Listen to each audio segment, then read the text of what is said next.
Hello guys, welcome to my channel, welcome to my blog. आज पनि फेरि धेरै दिन पश्चात चाहिँ कोठेबारीमा पसेको छु। सागहरू अस्ति छरेको ड्याममै भएको बाक्लो भइरहेको रहेछ र खोर्सानी पनि छ तपाईँको। र चाहिँ यी खोर्सानी चाहिँ यहाँ छ, अप्लो भएको थियो, टुप्पो चुडाइदिएको छु। अन्त झ्याङ्गिने रहेछ गाइज होइन।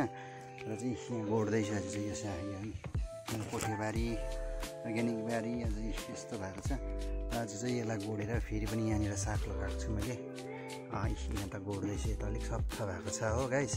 र चाहिँ यहाँ सफा भएको छ। यो चाहिँ बैगुन, यहाँनिर चाहिँ यो छ खोर्सानी रोपेको छु। यी खोर्सानी गाइस होइन, खोर्सानी देखाउँदैछु तपाईँहरूलाई।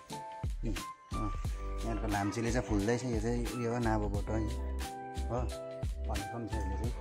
र ऊ त्यहाँ देख्नुहुन्छ है, यो चाहिँ सागको एक बिटा उखाले पनि टमाटरको बोट चाहिँ देखाउँछु ल तपाईँहरूलाई।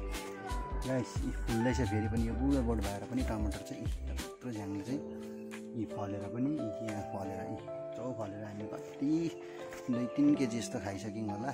तर पनि फेरि चाहिँ यहाँ फुल्दैछ। काटिदिनु पऱ्यो भनेको थियो, तर फुलेर यी माथि गएको छ। र गाइस है, यहाँ मेरो घरकै मुनिपट्टि छ निसी, यहाँ पनि छ। यसको पनि अब यसलाई चाहिँ यसो गरेर चाहिँ टुप्पो चुडाइदिनुपर्छ। टुप्पो चुडाइदिएपछि चाहिँ यसले फेरि झ्याङ्गिन्छ नि त हो। खोर्सानी बोट यहाँ पनि छ, यसलाई पनि चुडाइदिनुपर्छ। र यसरी मैले यहाँ बारेको छु गाइज होइन। यहाँबाट चाहिँ अर्ग्यानिकहरू सब्जीहरू यो गिनारी पनि एक दुईवटा टिपेँ, साग पनि टिपेँ चाहिँ हेर्दै गर्नुहोस् मेरो भ्लग। अनि मन पऱ्यो भने लाइक, कमेन्ट अनि सब्सक्राइब गरिदिनु होला। Thank you, by by. मौरी पनि छ गाइज, हो एक डुडमा चाहिँ गाइस गर्दैछ यिनीहरू।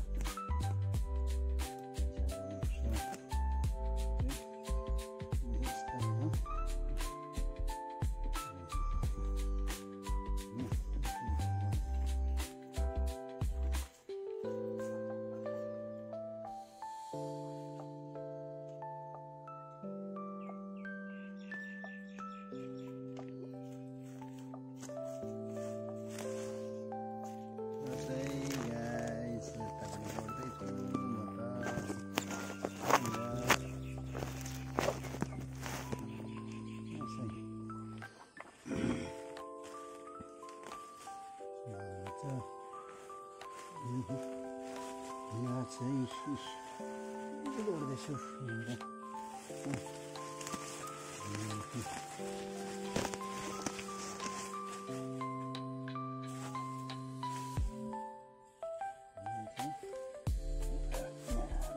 मल बनिन्छ नि यसको, मल बनिन्छ।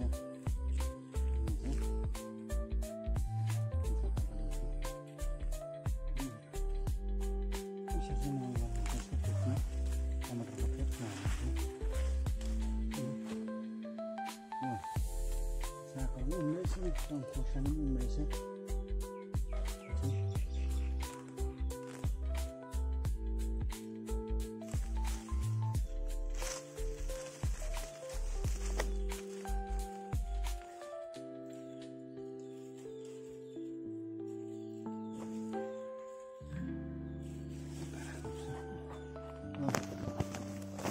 गाइस फेरि पनि अझै छ गर्नुपर्ने।